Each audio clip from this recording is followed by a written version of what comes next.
Please give him a round of applause.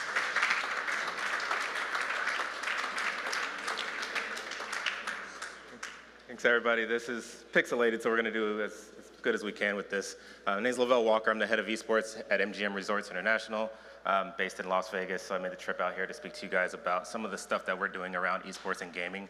As a non-endemic, there's a completely different strategy when it comes to gaming and esports. Just want to give you guys a little bit of perspective of what I'm working on, and I truly believe that there's a lot of people in this room that could actually help us bring these things to fruition. And really, it's just an education on what we've done, where we are, and where we're going. So, without further ado, a little introduction to who MGM is. A lot of people know the brand MGM Grand, and they correlate the two together. It's actually an extremely large company. There's a few stats here at the bottom that are difficult to read, but I'll give you the ones that are truly important. We have 30 different properties globally. 2 are in China, 1 in Cotai, 1 in Macau. We have some regional properties, but what we're really known for are our properties on the Strip. That's Bellagio, that's Aria, that's MGM Grand, that's Luxor, that's Caliber. What's really critical to know out of the stats here that's relevant to this audience is we have 30,000 slot machines amongst all of our properties. And if you know anything about our demographics, our average age is closer to 50 years old. So you have to truly believe that our demographic is going to age out, to put it in soft terms. So we have to start to think about what our next set of amenities are going to be. What are we going to offer our next generation customer? And we truly believe it may be esports, it may be gaming. And how do we integrate those things into our portfolio naturally where it actually makes sense and we can actually make some justifiable means with those new activations? So the way I think about where we're going with our strategy, I always think about it in questions. So how do we play in this space today? There's a few ways that you can look at it. There's a giant scale. One is a passive participant and one is a contributor. So look at our brand. As a non-endemic, most of the brands play as a sponsor. They attach their logo to it, but the esports entity does all the work. They do all the programming, they run a show, they do all the creative work, they run the event when it's time to run the event. The sponsor sits in the background and just supports. That's a passive participant. And we, without a doubt, live in that passive participant space as a host of all of these events. So we'll bring it in. Let's just use a Fortnite event, for instance. They would come in to T-Mobile, we would hand them a set of keys, we would get our check, and then we fall back. That's our way of contributing to the event. That's our piece of the value chain, which is okay. That's a really good business for us. But do we want to get closer to that contributor role? That's the major question. There's a middle piece that I truly believe exists where there's amplifying. So you get a little bit closer to being a contributor. You start to get more involved with the creative process. You get more involved with the run of show. You start to contribute in ways that aren't me giving you a set of keys and then falling back. We're starting to get more into this and less into just pure hosting. The last is being a driver. So us as a non-endemic, what are ways that we can really come into this space and start to drive an initiative that belongs to us, that's clearly messaged with MGM Resorts, sort of programming. We're starting to get really close to that, and I'm going to give you some behind-the-curtain type of ideas around what we're doing there. But first, to the hosting and what we've done in this space. There is a ton of different brands that we've worked with, and done different publishers. The most important is the Hyper X Esports Arena. This is a space that took over a nightclub that we had at the Luxor. 30,000 square feet, it was LAX, gutted it, and we gave it to our partners, Allied Esports, and they've built out a one-of-a-kind esports arena. I put it under the guise of hosting because they do all of the programming, all of that is through them and their activations. We work with them closely on a lot of that, but it belongs to them, and they're doing a great job of growing their product, getting their brand out, and we support them thoroughly.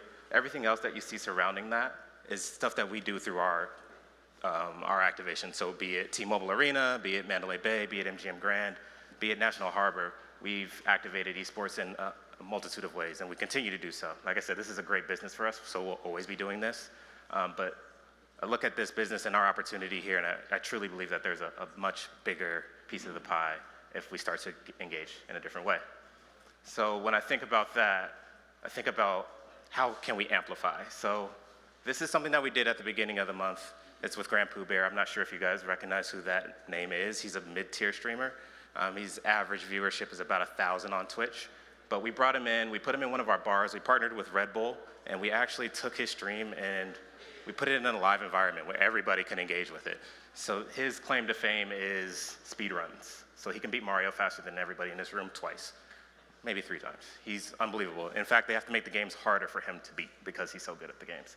I have actually a little bit of a demonstration of what that looks like.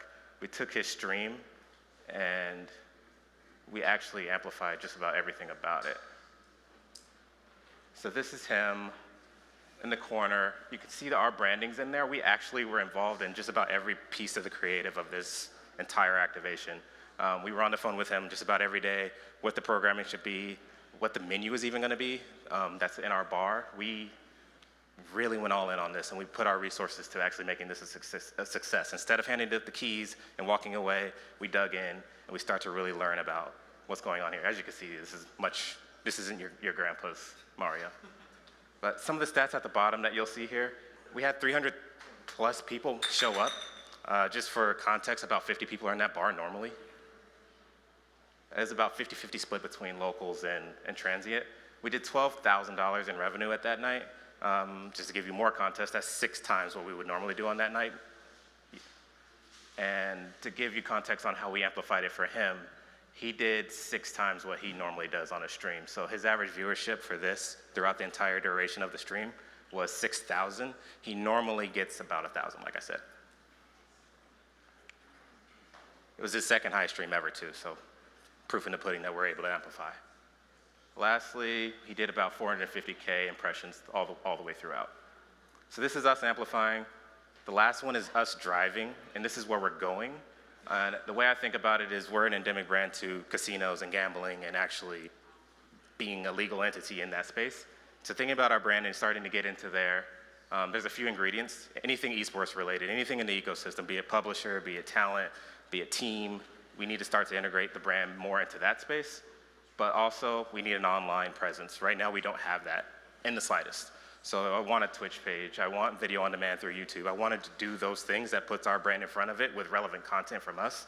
And that relevant content happens to be anything that's from the gambling side of things, through the wagering side of things. So what that looks like in practice is player versus self. So think of your favorite streamer. We put them in a suite. We amplify the entire thing. We put a party behind them, and we give them a challenge. Call of Duty, 100 kills in an hour. If you achieve it, we'll give you 300. If you lose, you owe us $100. We could do that in iterations over and over and over again. We can get as creative as we want to get.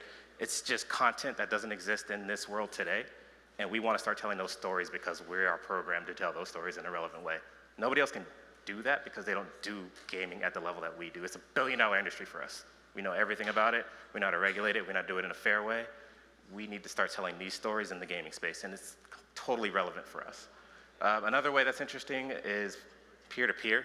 So we put 2 people in a room. They're going to put $50,000 per person. We could put a sponsorship on top of it, throw another 50 on it, and that's $150,000 head-to-head matchup. That's straight content that we can actually play with. And then the last one is the most intriguing, but probably the hardest, is the player versus the public, which people bet into it through legal means, through our apps, through the sportsbook itself, something that we're working through now with the regulatory boards. But that's what content looks like from our perspective, and we want to start to work with all of the esports entities in the space today and the gaming entities to actually make this come to fruition. Everybody's interested in it. It's kind of like the space that nobody wants to talk about, but realize that it's there, it all exists. So we really want to get in front of it, and we think this is what's relevant to us. So lastly, this is why we're here, MGM, is to actually start to have these conversations and get there. I've already talked through this, why us? Because we're reliable. We have a brand that's relevant in this space. And these are our challenges. We need publisher approval for a lot of this, the production expertise, the gamer talent, and just the attraction of sponsors who actually want to be a part of this. And that's it. I think it was at a 10-minute, 15-minute. I don't know if I have any time for questions, but you come find me later.